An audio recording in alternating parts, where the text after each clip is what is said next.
Hola, ¿qué tal? Muy buenas tardes, compañeros, profesores y a todo el público que nos está viendo. El motivo de este video es para hablar un poco de problemas cuando se habla en los cultivos de aguacate. A- Al hablar de cultivos de aguacate debemos de conocer qué especies son benéficas y cuáles perjudiciales para este mismo. El día de hoy hablaremos sobre el ácaro, más conocido como Oligonicus per se o araña cristalina. La taxonomía de este ácaro viene del reino Animalia, del filo Artrópoda, es de la clase Arácnida y del orden Acari. Su suborden es Prostigmata, de la familia del Tetranidae, del género Oligonicus, la especie muy bien conocida como Oligonicus per se. El Oligonicus per se es un ácaro de pequeño tamaño, color entre un tanto verdoso y amarillento, hasta coloración tanto un poco café. Estos presentan una estructura que los diferencia de otros que cuentan, como todos los ácaros, tienen unos estiletes. Esos estiletes le ayudan a perforar la célula vegetal. Más que nada ellos atacan en el envés de la hoja. Esos son donde más o menos los podemos encontrar. Más adelante hablaremos de eso. Estos estiletes, ya decía que perforan las células vegetales para alimentarse de todo el contenido de la planta. Según Tuttle y Ochoa en el 76 y 91, que más o menos estuvieron estudiando este ácaro, dice que las hembras tienen una coloración tanto amarillo-verdosa como con unas manchas oscuras. En lo que es la parte del histeroma. Alguna característica más de los ácaros de Oligonicus per se es que las hembras son más grandes que los machos. Las ninfas, tienen un color eh, amarillo o verde, a diferencia que como los machos son colores amarillos uniformes y poseen pequeñas marcas en el histeroma. El Oligonicus per se es un ácaro que pasa por 5 estadios de desarrollo. El primer estadio sería el huevo. En él es esférico de un color verde amarillento. La siguiente ya es una larva, en la cual posee 3 pares de patas y el animal ya es móvil. Las siguientes 2 etapas son ninfales. La primera es la protoninfa y la siguiente es deutoninfa. Ambas son móviles, con 4 pares de patas. Finalmente terminaríamos con la etapa adulta. Ahí el animal acabaría su estadio de desarrollo. Todos los estadios que pasa este ácaro se desarrollan en colonias cubiertas por una tela. Es decir, que encontramos todos estos estadios en el mismo lugar y le llaman nido. Este ácaro fue descubierto en 1975 y fue descrito hasta 1976. Este ácaro es nativo de México. Lo podemos encontrar como es en Estados Unidos, lo podemos encontrar en Costa Rica, en el Israel, en España, en Portugal, como en Islas Canarias. Al hablar de los síntomas que genera este ácaro, estamos hablando de que al notar la presencia de este ácaro, vamos a notar tanto problemas en la hoja como en todo el árbol. Hablando de la hoja, selecciona, como ya hemos mencionado, el envés. En el envés encontramos el tallo, y tanto en la parte del centro como en las orillas, ahí generalmente hacen una especie de seda, o que esto le llaman como nido. Con la telita que hacen, cubren tanto todos los estadios que tienen estos ácaros, desde huevo como adulto o la ninfa que estamos, o cualquier ninfa que se hable. Ellos siempre los vamos a manejar, van a estar dentro de esa parte de la hoja, y van a estar conformados de esa telita que estamos mencionando. Más que nada, cuando este ataca y ya el ácaro ya tiene presencia de mayoritaria en la hoja, es decir, que ya está generando muchos problemas. Mm, Empieza con una manchita en la parte de abajo de la hoja, del envés.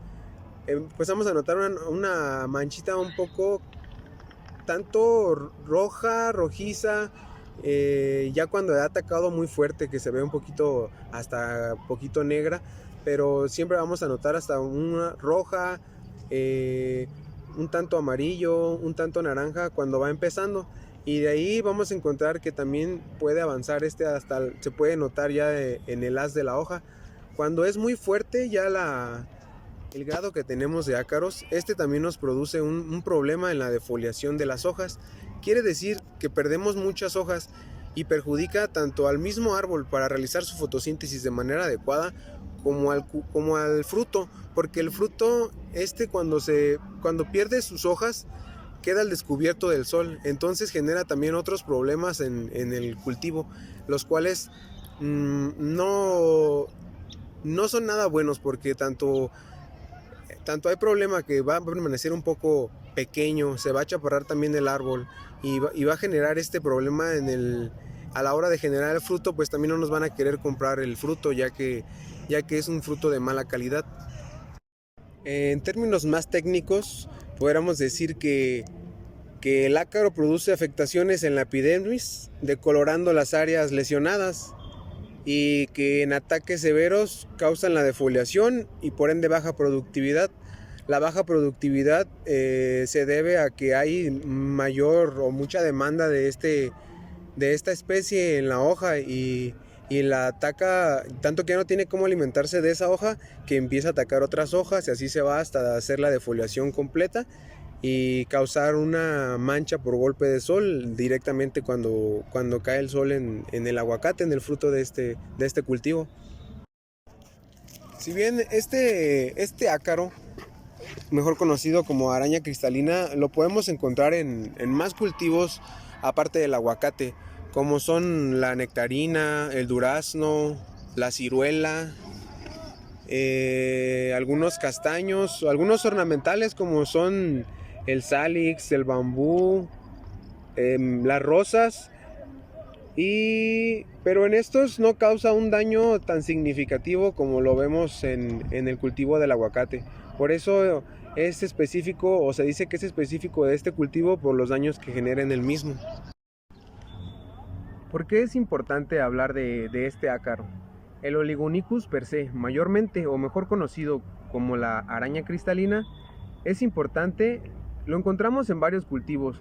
Se dice, hay escrituras o artículos donde lo han encontrado en duraznos, en ciruelos, pero el daño que genera en el aguacate no es tan significativo como en otros cultivos.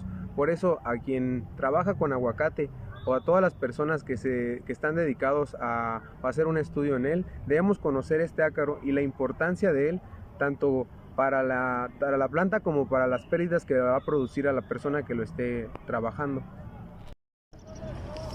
Cuando hablamos de medidas de control a la hora de este ácaro, nos encontramos con tres tipos de medidas o tres tipos de control, que es el control químico, el control biológico y algunas medidas culturales. Dentro del control químico vamos a encontrar que es posible verlo como se puede tratar con ciertos químicos, como lo es el cobre y como lo es el azufre. El cobre se dice que es muy bueno, tanto el azufre. También recomiendan jabones potásicos, pero se dice que no son tan efectivos como lo es el azufre y el cobre. Solo que con el cobre tenemos problemas a la hora del fruto porque se mancha. En las hojas, tanto en las hojas como en el fruto, hace una mancha blanca. Cuando se habla ya en cuestiones de que tenemos bastante y que hay que ir controlándolo por medio del azufre, manejan un azufre. Más adelante mencionaremos una persona en la cual nos hizo el favor. Él es encargado, es un ingeniero encargado de este cultivo, del cual conoce muy bien las medidas sobre este ácaro y nos va a dar una información concisa sobre las medidas de control que tienen ellos en las huertas.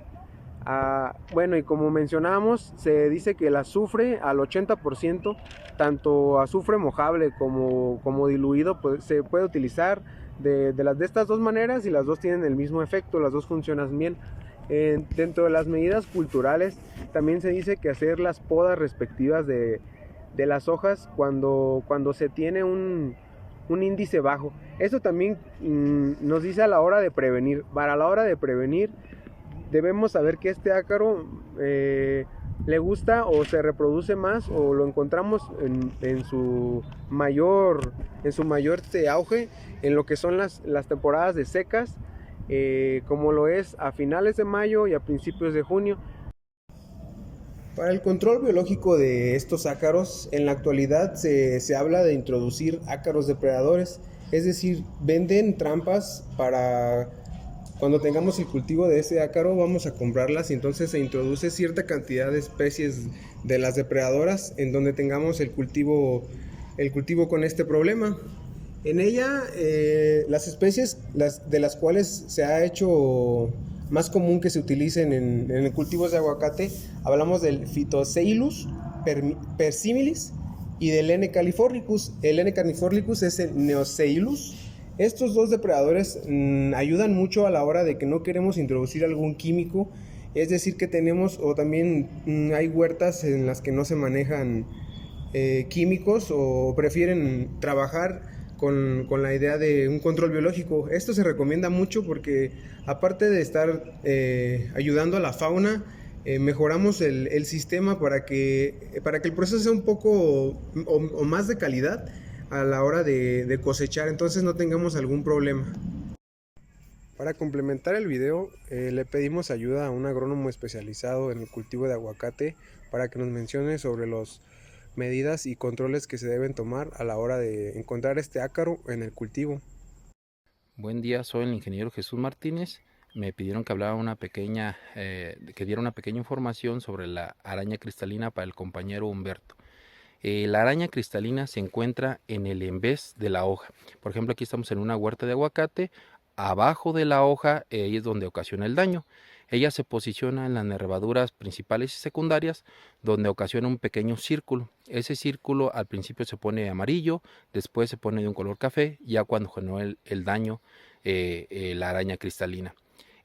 Por lo regular está presente en los meses más cálidos. En ese caso, este año que la radiación estuvo muy elevada, estuvo presente desde diciembre a la fecha.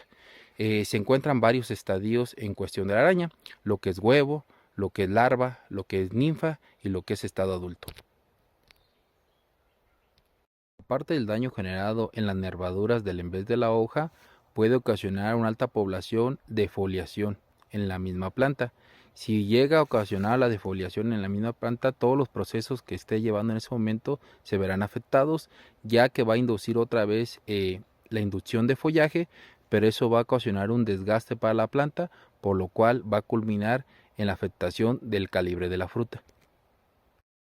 Para el control de la araña cristalina, primero se tiene que hacer un monitoreo. Se toman 10 hojas, se contabiliza el número de arañas cristalinas y si estas exceden de 112 ya se toma la medida pertinente. Por lo regular, el control químico va a depender del estadio donde se encuentre la araña.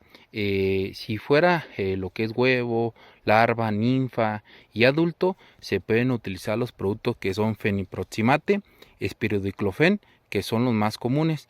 Y los que se pueden utilizar para estadios nada más de control adulto, lo que es la bametina, lo que son aceites minerales, lo que es el azufre elemental y a veces en su caso se utiliza la landacialotrina. Eso va a depender del volumen de agua que vayamos a utilizar y de la superficie que se vaya a hacer el control. Espero les sirva.